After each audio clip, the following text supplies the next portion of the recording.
ഹിന്ദു ഒരിക്കലും ഉണരാൻ പോകുന്നില്ല. നായാടി വേറെ, നമ്പൂതിരി വേറെ. അതൊന്നും ഒരിക്കലും കൂടിച്ചേരാൻ പോകുന്നില്ല.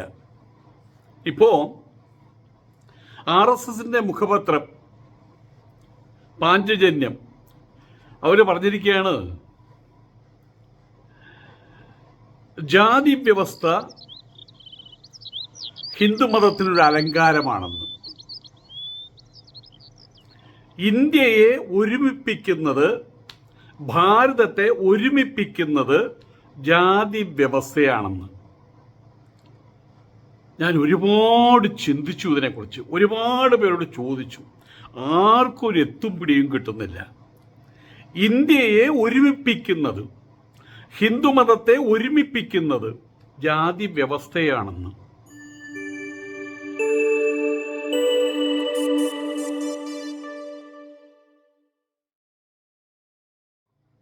നമസ്കാരം. ഹിന്ദുമതത്തിൻ്റെ ഏറ്റവും വലിയ പ്രശ്നത്തിൻ്റെ കാതൽ ഘടകം ജാതികളാണ്. തമ്മിൽ ചേരാത്ത ജാതികൾ എല്ലാം വലിയൊരു വട്ടം, ഹിന്ദു എന്ന് പറയുന്ന വലിയൊരു വട്ടത്തിനകത്താണ് കിടന്ന് തല്ലുകൂടുന്നത്. കേരളത്തിൽ എടുത്തു നോക്കിയാൽ നമുക്കറിയാം. തമാശയ്ക്ക് പറയാറുണ്ട്, കുറേ ചോദ്യങ്ങൾ ചോദിച്ചു ബ്രഹ്മാവിനോട്, അതിനൊക്കെ ഉത്തരം പറഞ്ഞു. ലോകകപ്പിൽ ഇന്ത്യക്ക് ഫുട്ബോളിൽ ഫൈനലിൽ വിജയം എപ്പോഴാണ് ഉണ്ടാകുക? അപ്പം അദ്ദേഹം പറഞ്ഞു അതിനൊരു 200 വർഷം പിടിക്കുന്നു. ഇങ്ങനെ ഓരോരോ ചോദ്യങ്ങൾ, എല്ലാത്തിനും ഉത്തരം പറഞ്ഞു. അവസാനം ചോദിച്ചു, കേരളത്തിലെ ഈഴവന്മാരും നായന്മാരും, അഥവാ NSS SNDP എന്നൊക്കെ പറയാം, അവർ തമ്മിൽ എപ്പോഴാണ് യോജിക്കുക? അതിന് ബ്രഹ്മാവ് പറഞ്ഞ ഉത്തരം എന്താണെന്നറിയാമോ? അതൊന്നും എനിക്ക് പറയാൻ പറ്റില്ലടോ, അന്നൊന്നും ഞാൻ ജീവിച്ചിരിപ്പുണ്ടാവില്ല എന്ന്. കാരണം എത്ര യുഗങ്ങൾ കഴിഞ്ഞാലും ഇതൊക്കെ ഇങ്ങനെ തന്നെയായിരിക്കും, യോജിക്കാൻ പോകുന്നില്ല. രണ്ട് എക്സ്ട്രീം അവസ്ഥയിലേക്കാണ് ഇവർ രണ്ടുപേരും ഓടുന്നത്.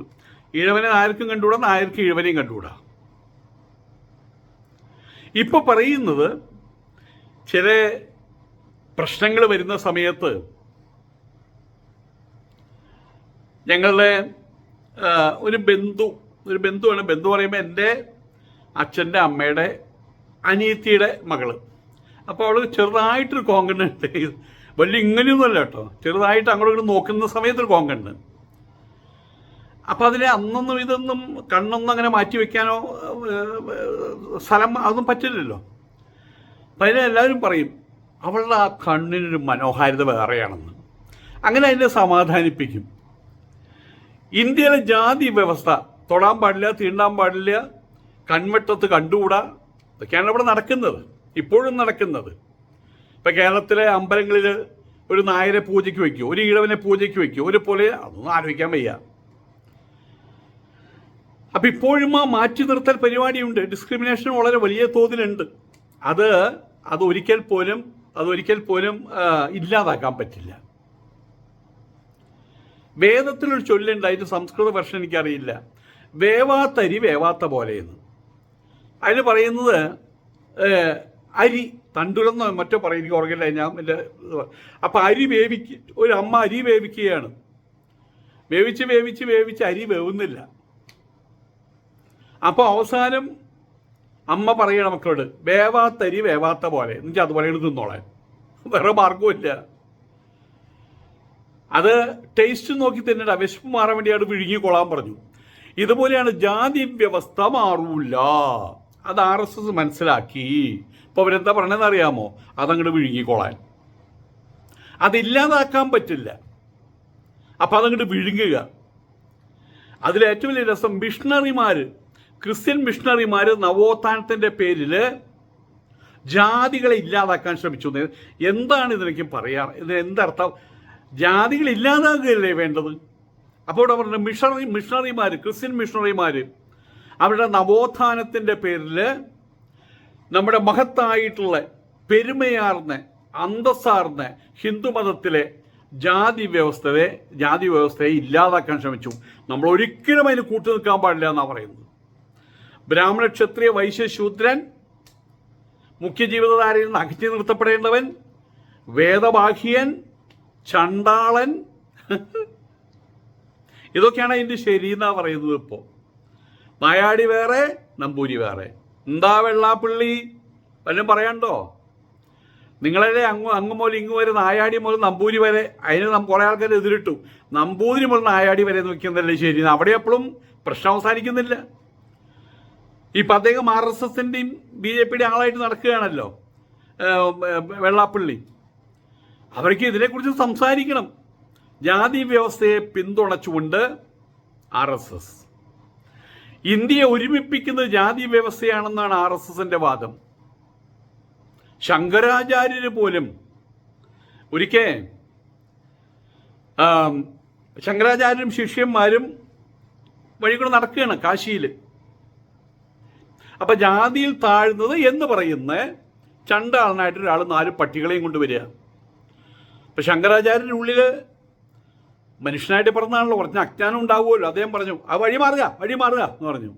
ആ ചണ്ടാളൻ അവിടെ നിന്നു.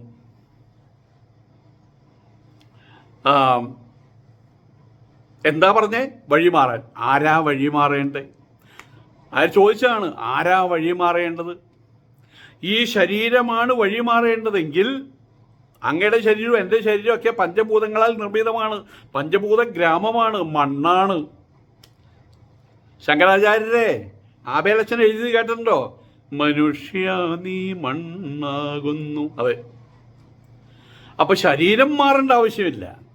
പിന്നെ ആത്മാവ് യൂണിവേഴ്സലാണ്, ഒരു എൻറ്റിറ്റിയാണ്, യൂണിവേഴ്സൽ എൻറ്റിറ്റിയാണ്. അത് നിങ്ങളിലും എന്നിലും കുടികൊള്ളുന്ന ആത്മാവ് എല്ലാം തന്നെ പരമാത്മാവ്. പക്ഷെ നിങ്ങളിലൊരു ബോധം, ജീവാത്മാവ് ബോധം ഉള്ളതുകൊണ്ടാണ് എന്നോട് വഴി മാറാൻ പറഞ്ഞത്. ഇത്രയായപ്പോൾ ശങ്കരാചാര്യർ അദ്ദേഹത്തെ നമിച്ചു, തെറ്റുപറ്റി പറഞ്ഞു. നിങ്ങളിൽ കുടികൊള്ളുന്ന ശിവമാണ്, നിങ്ങൾ ശിവനാണെന്ന് പറഞ്ഞ് സാഷ്ടാംഗം നമസ്കരിച്ചു എന്നാണ് പറയുന്നത്. മനീഷ പഞ്ചകത്തിൽ അതാണ് എഴുതിയിട്ടുള്ളത്. അപ്പം എല്ലാ കാലഘട്ടത്തിലും ഉണ്ട് അവിടെ നിൽക്കേണ്ടവൻ, ഇവിടെ നിൽക്കേണ്ടവൻ, 5 അടി മാറി നിൽക്കേണ്ടവൻ, 10 അടി മാറി നിൽക്കേണ്ടവൻ, 30 അടി മാറി നിൽക്കേണ്ടവൻ, 80 അടി മാറി നിൽക്കേണ്ടവൻ, ദൃഷ്ടിയിൽ പോലും പെട്ടുകൂടാത്തോർ. ഒരു നാരായണ ഗുരുദേവനല്ല, 1000 നാരായണ ഗുരുദേവന്മാർ, ശ്രീനാരായണ ഗുരുദേവന്മാർ അവതരിച്ചാലും അദ്ദേഹം ജീവിച്ചിരിക്കുമ്പോൾ അദ്ദേഹത്തെ പൂജിക്കാൻ ആളുണ്ടാവും, അദ്ദേഹത്തിന് പ്രതിമ വയ്ക്കാൻ ആളുണ്ടാവും. പക്ഷേ ഇംപ്ലിമെൻറ്റേഷൻ ലെവലിൽ വരുമ്പോൾ ഞാൻ ഈഴവൻ, നീ നായർ, അവൻ പുലയൻ, ഇവൻ വേട്ടുവൻ തന്നെ സ്ഥിതി. അത് മാറൂല്ല. പട്ടിയുടെ വാല് കുഴലിട്ടിട്ട് ഇടയ്ക്കിടയ്ക്ക് നോക്കേണ്ട ആവശ്യമില്ല. അത് മാറില്ല. കാഞ്ഞിരത്തിൻ ഗുരു കാരാസ്കരത്തിൻ ഗുരു പാലിലിട്ടാൽ അതിൻ്റെ എന്തായാലും പറയുക, അതൊക്കെ മറന്നുപോയി, തലമുട്ടയ്ക്ക് കയറുന്നില്ല. കാരാസ്കരത്തിൻ ഗുരു പാലിലിട്ടാൽ മാറുമോ? അതിൻ്റെ കയ്പ് കാലാന്തരെ മാറുമോ എന്നാണ് ചോദിക്കുന്നത്. അപ്പം അതവിടെ നിലകൊള്ളും. അപ്പോൾ ഒരൊറ്റ മാർഗ്ഗമുള്ളൂ, RSS കണ്ടെത്തിയ മാർഗ്ഗം അതങ്ങോട്ട് വിഴുങ്ങുക. അതന്നെ പാഞ്ചജന്യം ആഴ്ചപ്പതിപ്പ് മുഖപത്രമാണ് അവരുടെ RSSൻ്റെ. അതിനാണ് ഈ പരാമർശം വന്നിട്ടുള്ളത്. ജാതി വ്യവസ്ഥയാണ് വിവിധ വിഭാഗങ്ങളെ ഒരുമിപ്പിച്ചിരുന്നത്. ഹിന്ദുമതത്തിൻ്റെ അന്തസ്സ് ജാതി വ്യവസ്ഥയിൽ നിലകൊള്ളുന്നു. പക്ഷെ ക്രിസ്ത്യൻ മിഷണറിമാർ നമ്മളെ തെറ്റിദ്ധരിപ്പിച്ചു. നവോത്ഥാനത്തിൻ്റെ പേരിൽ ഐക്യം തകർക്കാൻ ശ്രമിച്ചു. ജാതി വ്യവസ്ഥയെ ഇല്ലാതാക്കാൻ ശ്രമിച്ചു എന്ന്. അതാണ് അവർ ചെയ്ത തെറ്റ് എന്ന്. അപ്പം ജാതി വ്യവസ്ഥ ഇവിടെ വേണമെന്ന് മാത്രമല്ല, അത് ഇല്ലാതാക്കാൻ ശ്രമിക്കുന്ന ഒരു ക്രൈമാണ് RSSനെ സംബന്ധിച്ചിടത്തോളം. RSS ഹിന്ദു ഐക്യം തകർക്കാൻ കോൺഗ്രസ് ജാതി വ്യവസ്ഥ ഉയർത്തി കാണിക്കുന്നു. കോൺഗ്രസ് ജാതി വ്യവസ്ഥ എന്തിനാ ഉയർത്തി കാണിക്കുന്നത്? ജാതി സെൻസസ് എടുക്കാൻ പറയുന്നത് എന്തിനു വേണ്ടിയിട്ടാണ്? ഹിന്ദു മതത്തെ നശിപ്പിക്കാൻ. എന്താണ് ഇതിൻ്റെ ഈ വാദത്തിൻ്റെ പൊരുൾ എന്താണെന്ന് അനക്കൊരു പൊടിയും കിട്ടുന്നത്. ചാതുർവർണ്ണ്യത്തിൽ അധിഷ്ഠിതമായിട്ടുള്ള ജാതി വ്യവസ്ഥയെ പിന്തുണച്ചുകൊണ്ടാണ് ഈ വിവാദ പരാമർശം വന്നിട്ടുള്ളത്. ഇത് തലയ്ക്കകത്ത് ചാണകമല്ലാത്ത എല്ലാവർക്കും അറിയാം ഇതെവിടേക്കാണ് ഇതിൻ്റെ പോക്ക് എന്ന്. ബ്രാഹ്മണ ക്ഷത്രിയ വൈശ്യ ശൂദ്രന്മാർ, അതിൽ ബ്രാഹ്മണ ക്ഷത്രിയ വൈശ്യന്മാർക്ക് പൂണൂലിടാനുള്ള അവകാശമുണ്ട്. ബാക്കിയുള്ള വിഭാഗവും അവർ മുഖ്യ ജീവിതധാരയിലുണ്ട്. പക്ഷെ അവരുടെ അവകാശം എന്താണെന്നറിയോ? വളരെ വ്യക്തമായിട്ട് പറഞ്ഞിട്ടുണ്ട്. അടുക്കളപ്പുറത്ത് നിന്ന് വെള്ളം കോടലും പുറകു കോട്ടലും. ചിലപ്പോൾ ചോറ് കിട്ടും, ചിലപ്പോൾ ഏറ് കിട്ടും, അതും കൊള്ളുക. അങ്ങനെ ഒരു ജന്മം. പരിചര്യാത്മകം കർമ്മ ശൂദ്രസ്യാപി സ്വഭാവജം. ഈ 3 വിഭാഗങ്ങൾക്ക്, ബ്രാഹ്മണ ക്ഷത്രിയ വൈശ്യന്മാർക്ക് പരിചര്യ, അവർക്ക് ഒഴിഞ്ഞു കൊടുക്കുക, അവർക്ക് തേച്ചു കൊടുക്കുക, കഴുകി കൊടുക്കുക, ഇതൊക്കെ തന്നെ. അങ്ങനെ നിന്നാൽ മതി. അപ്പം ഇന്ത്യയിലെ 95% ആളുകളും ഈ പരിചര്യയായിട്ട് ഇവിടെ കൂടിക്കൊള്ളണം. ഇന്ത്യയെ ഒരുമിപ്പിച്ച് നിർത്തിയ ഘടകങ്ങളിലൊന്ന് ജാതി വ്യവസ്ഥയായിരുന്നു എന്നാണ് ഇപ്പോൾ RSS നേതാവ് ഹിതേഷ് ശങ്കർ, RSSന്റെ നേതാവാണ് ഹിതേഷ് ശങ്കർ, എഴുതിയിട്ടുള്ള ലേഖനത്തിൽ പറയുന്നത്. രാജ്യത്തേക്കുള്ള അധിനിവേശത്തിൽ മുഗളന്മാർക്കും ബ്രിട്ടീഷുകാർക്കും വെല്ലുവിളിയായിരുന്നത് ജാതി വ്യവസ്ഥയായിരുന്നു എന്നും പറയുന്നുണ്ട്. എങ്ങനെയാണെന്നൊരു മുമ്പ് പറഞ്ഞ പോലെ അനക്കൊരു പൊടിയും കിട്ടുന്നില്ല കേട്ടോ. ഇതെങ്ങനെയാണ്, ഇങ്ങനെയാണ്. ഇവിടെ എല്ലാവരും, കേരളത്തിൽ തന്നെ എല്ലാവരും ജാതി വ്യവസ്ഥയുടെ പേരും പറഞ്ഞ് ഹിന്ദു മതത്തെ തകർക്കാൻ ശ്രമിക്കുകയാണെന്നൊക്കെ ഇവിടെ പറയുന്നുണ്ട്. അവിടെ ജാതി വ്യവസ്ഥ പാടില്ല, ജാതി വ്യവസ്ഥ ഇല്ല. RSSന്റെ ഒരു ക്യാമ്പ് നടക്കുന്ന സമയത്ത് അവിടെ മഹാത്മാഗാന്ധി കയറി ചെന്നു, ക്ഷണിച്ച് അവിടെ ചെന്നപ്പോൾ ചോദിച്ചു, ഇവിടെ ഹരിജനങ്ങൾ അവർക്ക് ഒരു സ്ഥാനമുണ്ടോ എന്ന് ചോദിച്ചപ്പോൾ RSSന്റെ അന്നത്തെ മേധാവി പറഞ്ഞു അത്രേ, എന്താണ് ഹരിജനങ്ങൾ ഞങ്ങൾക്ക് അറിയില്ല, ഞങ്ങൾക്ക് മനുഷ്യർ മാത്രമേ ഉള്ളൂ, ഞങ്ങൾക്ക് ജാതിയില്ല മതമില്ല എന്നൊക്കെ ഇതൊക്കെ ഇപ്പോഴും പറഞ്ഞു നടക്കുന്നുണ്ട് RSSന്റെ ക്യാമ്പിൽ. അവരാണ് പറയുന്നത് ജാതിഭേദം മതദ്വേഷം ഏതുമില്ല എന്നല്ല, എല്ലാമുള്ള എന്നുള്ള അവസ്ഥയിലേക്കാണ് കാര്യങ്ങൾ കൊണ്ടുവരുന്നത്. ആയതുകൊണ്ട് തന്നെ ഇവിടെ നീ എന്താ ജാതി, ഞാൻ തട്ടാനാ, നീ തട്ടിക്കൊണ്ടിരുന്നോ, അതിലപ്പുറം ചിന്തിക്കരുത്. എന്താ നിന്റെ ജാതി, ഞാൻ ബ്രാഹ്മണനാ, ആഹാ വെരി ഗുഡ്. അവൻ്റെ സ്ഥാനം എല്ലാത്തിനും മേലെ, ഉണ്ടുറങ്ങി കഴിയുക. ബാക്കിയെല്ലാവരും പരിചാരകന്മാർ, രക്ഷയ്ക്ക് കരബലമുള്ള ക്ഷത്രിയന്മാർ,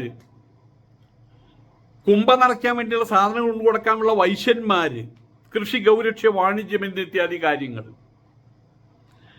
പഴയ പ്രാകൃത കാലഘട്ടത്തിലേക്ക് ആലാസ് കയറിട്ട് വലിക്കുകയാണ് ഇവർ. ആ പഴയ പ്രാകൃതത്വം, ഒരു ബ്രാഹ്മണിക്കൽ ഡൊമിനേറ്റഡ് സൊസൈറ്റിയെ നിർമ്മിക്കാൻ വേണ്ടിയിട്ടുള്ള പരിപാടിയാണതെല്ലാം. വൈശ്യന്മാരെ ഡൊമിനേറ്റഡ് ആയിട്ടുള്ള, അത് കാണുന്നുണ്ടല്ലോ. അദാനി, പണ്ട് ഇവിടെ ടാറ്റ ഉണ്ടായിരുന്നു, ബിർള ഉണ്ടായിരുന്നു, അന്നിവിടെ കോൺഗ്രസ്സുകാർ ഭരിച്ചിട്ടുണ്ട്. ടാറ്റ ബിർളയുടെ വഴിക്ക്, രാഷ്ട്രീയത്തിൻ്റെ വഴിക്ക്. ഇന്നിപ്പോൾ മോദി എന്നൊരു വാക്ക് വന്നാൽ, മോദി എന്നുറക്കെ പറഞ്ഞാൽ തിരിച്ച് പ്രതിധ്വനിയായിട്ട് വരുന്നത് എന്താ, അദാനി, യോഗി, അംബാനി, ഇതൊക്കെയല്ലേ ഇവിടെ കേൾക്കുന്നത്. അതില്ലാതെ ഇതില്ല, ഇതില്ലാതെ അതില്ല, ചുക്കില്ലാത്ത കഷായമില്ല എന്ന് പറഞ്ഞ പോലെ. അപ്പൊ വൈശ്യന്മാരുടെ മേൽക്കയറ്റം, ജനാധിപത്യ രീതിയിൽ നടക്കേണ്ടുന്ന പാർലമെന്റിൽ വരെ ഒരു ബ്രാഹ്മണിക്കൽ ഒരു ഡൊമിനേഷൻ നടത്തിയില്ലേ അവിടെ. സാധാരണക്കാരനോട് കയറാൻ പാടില്ല. യാഗങ്ങളും യജ്ഞങ്ങളും ചെങ്കോലും ആചാര്യന്മാരും, സന്യാസിമാരവിടെ കയറ്റിയില്ല. സന്യാസിമാരെ കയറ്റി, ശങ്കരാചാര്യന്മാരെ കയറ്റില്ല. കാരണം അവർക്ക് ജാതി മതവും ഇല്ല.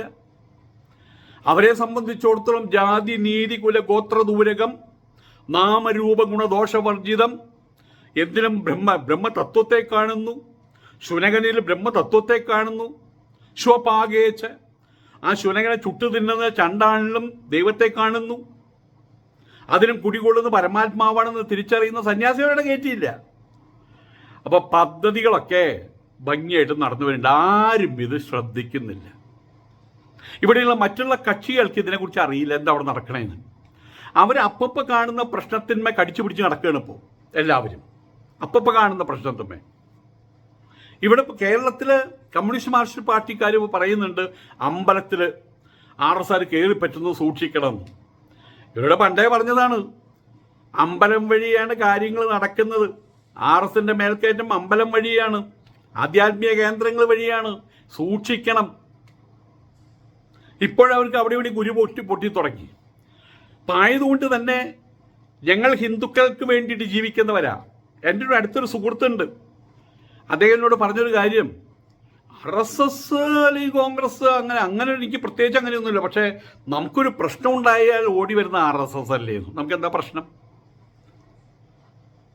ഹിന്ദുവിന് എവിടെയെങ്കിലും എന്തെങ്കിലും പ്രശ്നം ഉണ്ടെങ്കിൽ ഉടനെ ഓടി വരികയാണ് ഇവര്. എന്താ ഇവിടെ പ്രശ്നം? ഞങ്ങൾ ഇടപെടാം.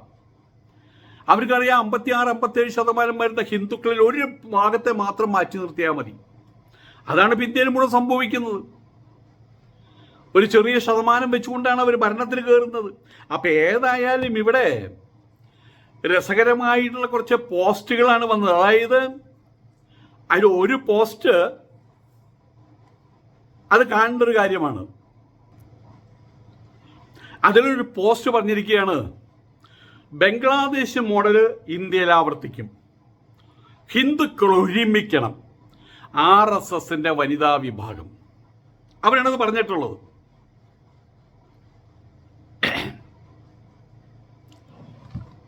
RSSന്റെ വനിതാ വിഭാഗം, അതിൻ്റെ പേര് രാഷ്ട്ര സേവികാ സമിതി എന്നാണ്. ഈ രാഷ്ട്ര സേവികാ സമിതിയുടെ അധ്യക്ഷ ശാന്തകുമാരി എന്നാണ് അവരുടെ പേര്. ശാന്തകുമാരി, മഹതി ശാന്തകുമാരി എന്നാണ് അവരുടെ പേര്. അപ്പൊ അവര് പറഞ്ഞിരിക്കുകയാണ്, ഹിന്ദുക്കൾ ഒരുമിക്കണം. ഇവിടെയും ശശികലയെ പോലുള്ള ആൾക്കാർ പറയേണ്ടത് ഹിന്ദു ഉണരണം, ഹിന്ദുക്കളെ ഒരുമിപ്പിക്കണം. അതിനെന്താ വേണ്ടത്? നിങ്ങൾക്കകത്തുള്ള എമംഗ് ദം ദർ ഫൈറ്റിംഗ്, ഈഴവനായതുകൊണ്ട് ഫൈറ്റ് ചെയ്യണം, അത് നിർത്തണം. നമ്മൾ ഒറ്റക്കെട്ടാകണം. ഹിന്ദുമതം എന്ന് പറയുന്ന ആ വലിയ ഭൂമിയേക്കുള്ളിലേക്ക് നിങ്ങൾ വരണം. അതിനുള്ളിലുള്ള തൊട്ടുകൂടായ്മ തീണ്ടിക്കൂടായ്മ മാറ്റണം എന്ന് പറയുമ്പോൾ ഇവർ പറയുന്നു ഹിന്ദുക്കളെ ഒന്നാകണം എന്ന് പറയുമ്പോൾ RSS എന്താ പറയണത്? ജാതിയാണ് ഹിന്ദുമതത്തിന്റെ അന്തസ്, തിലകമാണെന്നാണ് പറയണത്. തിലകം. ജാതിയില്ലെങ്കിൽ എന്ത് ഹിന്ദുമതം? എന്തുകൊണ്ട് അങ്ങനെ പറയണമെന്ന് എനിക്കറിയില്ല. ഏതായാലും ഇവിടെ വിമാനത്തിൽ സഞ്ചരിക്കുകയാണ് ഒരാൾ, ഭാര്യയും മക്കളൊക്കെയും കൂടെയുണ്ട്. കൂട്ടത്തിലൊരു സന്യാസി അപ്പുറത്തെ സീറ്റിലിരിക്കുന്നുണ്ട്. ഇയാളുടെ 3 പീസ് സൂട്ടിനകത്തൊരു പ്രാണി പോയി. എന്തോ ഒരു പ്രാണി, എന്താ ചെയ്യേണ്ട അറിയില്ല. അയാൾ ഞെരിപിരി കൊള്ളാൻ തുടങ്ങി. ഇതിനുള്ളിൽ കൈയിടാൻ പറ്റില്ലല്ലോ. വല്ല വടിയും കിട്ടിയ വടി കൊണ്ട് ഇങ്ങനെ കുത്തായിരുന്നു. ഈ പ്ലാസ്റ്ററൊക്കെ ഇടുന്ന സമയത്ത്, കടി വരുന്ന സമയത്ത് ആ പ്ലാസ്റ്ററിന്റെ മേലെ കടിക്കാൻ നോക്കും നമ്മൾ പെട്ടെന്ന്. പിന്നെ അതിൻ്റെ ഉള്ളിലേക്ക് കൂടെ തീപ്പെട്ടി വയ്ക്കും, മറ്റേ ഉതിർക്കിലേക്ക് അതും പറ്റുന്നില്ല. എന്താ ചെയ്യേണ്ടത്? ഭാര്യ പറയണ്ട, അയ്യോ ഇപ്പം അവിടെ എയർപോർട്ട് എത്താറായി. എന്നിട്ട് നമുക്ക് ഇങ്ങനെ ഓരോരുത്തരും ഓരോ കാര്യങ്ങൾ പറയുന്നുണ്ട്. മകൻ പറയുന്നുണ്ട്, അത് മേലിട്ട് ഇങ്ങനെ നമുക്ക് ചതച്ചരച്ച് അതിനെ കൊല്ലാമെന്ന്. അങ്ങനെ പലരും കൈയിട്ട് നോക്കി കാലിട്ട് നോക്കി ഒന്നും രക്ഷയൊന്നുമില്ല. കടി അങ്ങനെ തുറന്നുകൊണ്ടിരിക്കുകയാണ്. എന്തോ പ്രാണി പോയതാ. അപ്പോൾ ഒരു സന്യാസി അപ്പുറത്തിരിക്കുന്നത് അവരോട് വെച്ചു, ഒരു സാധനം ഉള്ളിൽ പോയി ഞാൻ എന്താ ചെയ്യുക? അപ്പം അദ്ദേഹം പറഞ്ഞു, നല്ലൊരു മാർഗമുണ്ട്. എന്താ നല്ല മാർഗം? സഹിക്കുക. അതന്നെ നല്ല മാർഗം. അപ്പം എയർപോർട്ട് എത്തുന്നവരെ അങ്ങോട്ട് സഹിച്ചു, വേറെ മാർഗമില്ല. അപ്പം ആയതുകൊണ്ട് ജാതി വ്യവസ്ഥ ഹിന്ദുമതത്തിൻ്റെ ഏറ്റവും വലിയ ദൂഷ്യമാണ്. ഹിന്ദുമതം എന്ന് പറഞ്ഞാൽ ഹിന്ദുമത വപുസിൻ്റെ മേലെയുള്ള കുഷ്ഠമാണ് ജാതി വ്യവസ്ഥ എന്നാണ് നമ്മൾ ഇത്രകാലം പഠിച്ചു വെച്ചത്. ഇപ്പൊ പറയുന്നു ജാതി വ്യവസ്ഥ അത്യന്താപേക്ഷിതമാണ്. പണ്ടുണ്ടായിരുന്ന പോലെ നീ 8 അടി മാറി നിൽക്ക്, നീ ആരാ നായർ 10 അടി മാറി നിൽക്ക്, നീ ആരാ ഈഴവൻ 30 അടി മാറി നിൽക്ക്, നീ ആരാ പൊലയൻ, നീ ആരാ പറയൻ, നീ ആരാ, എന്നിട്ട് മാറ്റി നിർത്തിയിരിക്കുകയാണ്. പട്ടിയുടെ അടുത്ത് നിൽക്കാം, പക്ഷെ മനുഷ്യൻ്റെ അടുത്ത് നിന്നൂടാ. അമ്പലങ്ങളുടെ പുറത്തെ പ്രാകാരത്തിന് പുറത്തെ വഴിയിൽ കൂടെ പോലും ചില ജാതികൾക്ക് സഞ്ചരിച്ചുകൂടാ. ദൃഷ്ടിയിൽ പെട്ടുകൂടാത്തവരുണ്ടായിരുന്നു ഇവിടെ. ഇന്ന് മനസ്സിലാതൊക്കെ ഉണ്ട്, പലവരുടെയും മനസ്സിലാതുണ്ട്. അത് പഴയ പോലെ പ്രത്യക്ഷത്തിൽ കൊണ്ടുവരാനുള്ള ശ്രമത്തിന്റെ ഭാഗമല്ലേ ഇപ്പൊ RSS ഈ പ്രഖ്യാപനം ഇറക്കിയതിന്റെ പുറകിലുള്ളത്? ഏതായാലും പണ്ടുണ്ടായിരുന്ന പോലെ ചൂട്ടും കത്തിച്ച് ഇറങ്ങാൻ പലർക്കും താല്പര്യമുണ്ട്. സംബന്ധ ബാന്ധവത്തിന്റെ ചളിക്കണ്ടിൽ കിടന്ന് ഇങ്ങനെ പൊളയാൻ, അതങ്ങോട്ട് വന്നു കഴിഞ്ഞാൽ രാത്രി അരിക്കരാന്തരം പിടിച്ച് ഇറങ്ങാം. രാമോ വരിക, ഇന്നൊന്ന് പോവാം. സംബന്ധം രാമന്റെ വീട്ടിലേക്ക് തന്നെയാ.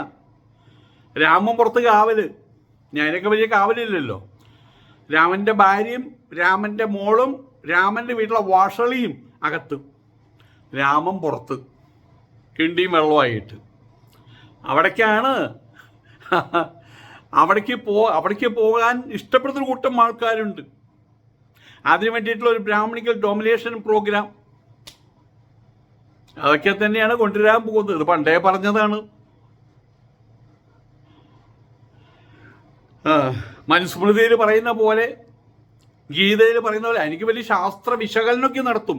സത്യം ഇതാണ്, ബ്രാഹ്മണ ക്ഷത്രിയ വൈശ്യശൂദ്രൻ അവര് വേദത്തിന് ആന്തരികമായിട്ടുള്ള ഉള്ളിലുള്ളവര്, ബാക്കിയുള്ള ബാഹ്യന്മാര്, ചണ്ടാളന്മാര് പുറത്ത് അവരെ കണ്ടു കഴിഞ്ഞാൽ തന്നെ കുളിക്കണം. നമ്മുടെ നാട്ടിൽ 50-60 വർഷം മുമ്പുണ്ടായിരുന്ന സംഭവമാണ് ഈ പറയുന്നത്. തൊട്ടാ കുളിക്കണം, അങ്ങനെയൊക്കെ ആയിരുന്നു. അവിടേക്കാണ് തിരിച്ചു പോകേണ്ടത്. അത് ഹിന്ദുമതത്തിന് അഭിമാനമാണ്, ഹിന്ദുമതത്തിന് അലങ്കാരമാണെന്നാണ് ഇപ്പോൾ RSS പറയണത്. അങ്ങനെയെങ്കിൽ അങ്ങനെ ആകട്ടെ. ഇത്രയേ പറയാനുള്ളൂ. ഹിന്ദുമതത്തിൽ നിന്ന് അങ്ങോട്ട് ചാടിയവർ ഭാഗ്യവാന്മാർ. ഒരുപാട് പേര് ഇസ്ലാം സ്വീകരിച്ചിട്ടുണ്ട്, അവരേക്കും ഭാഗ്യവാന്മാർ. അവിടെ ഇങ്ങനെയുള്ള ജാതിയൊന്നും ഗ്രൂപ്പുകളുണ്ടാവാം, രാഷ്ട്രീയ വൈജാത്യങ്ങളുണ്ടായിരിക്കാം. പക്ഷെ ഒരിക്കൽ പോലും അവരെവിടെയും പറഞ്ഞിട്ടുള്ള അള്ളാഹുവിൻ്റെ 1-ാം നമ്പർ സന്തതി, 2-ാം നമ്പർ, അതിൻ്റെ താഴെ എന്നുള്ള ഡിസ്ക്രിമിനേഷൻ അവിടെയില്ല. ഓക്കെ, നമസ്കാരം.